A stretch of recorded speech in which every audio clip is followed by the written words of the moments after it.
Result பார்த்தியா இல்லையாம்மா? இதோ பார்க்குறேம்மா.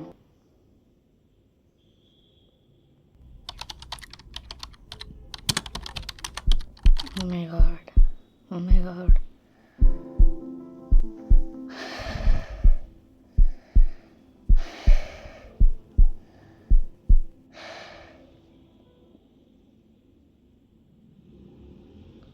அவ்வளோதான், அவ்வளோதான், எல்லாமே முடிஞ்சு போச்சு.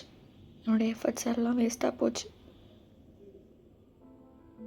நோட்டிஃபிகேஷன்ஸ் வேறு. ச்சே, நான்லாம் எதுவுமே டிசர்வ் பண்ணல இந்த லைஃப்பில். அப்படி நான் என்ன தப்பு பண்ணிட்டேன்? கஷ்டப்பட்டு ஹார்ட் ஒர்க் பண்ணது என்னோட தப்பா? எக்ஸ்பெக்ட் பண்ணது என்னோட தப்பா?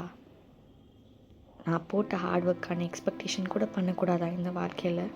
ச்சே.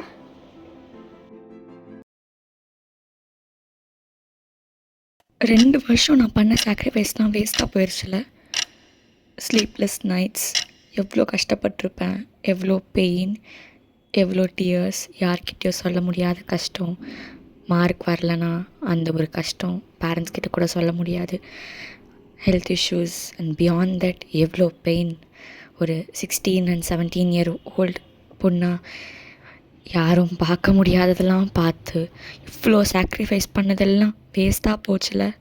என்னோடய எல்லா ஃபார்முலா ஷீட்ஸ், நான் கஷ்டப்பட்டதை பார்த்து என்னோடய ரூமோட வால் சொல்லும் நான் எவ்வளோ கஷ்டப்பட்டேன்னு. All those formula sheets says my hard work. ச்சே.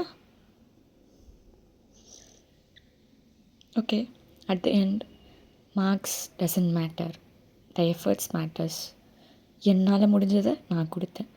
Every NEET aspirant has a different story. எல்லாருக்குமே லக் அண்ட் டைம் ஒரே மாதிரி ஃபேவர் ஆகாது. அதே மாதிரி ஹெல்த்துமே ஒரே டைமில் கரெக்டாக ஏற்ற மாதிரி ஃபேவர் பண்ண. இந்த ஒரு விஷயம், இதனால் நான் என் வாழ்க்கையிலேயே தோற்றுட்டுன்னு அர்த்தம் கிடையாது. இதனால் என் வாழ்க்கையும் நான் முடிச்சிக்க மாட்டேன். மார்க் கொஞ்சம் கம்மியானதுனால இவங்க அது சொல்வாங்க, அவங்க அது சொல்வாங்கன்னு யோசிக்க போகிறதில்ல. இனிமேட்டு நான் எனக்காக வாழ போகிறேன். Because I know my self, I deserve to be happy. இனிமேல் நான் எனக்காக கூட எதையுமே சாக்ரிஃபைஸ் பண்ண தயாராக இல்லை.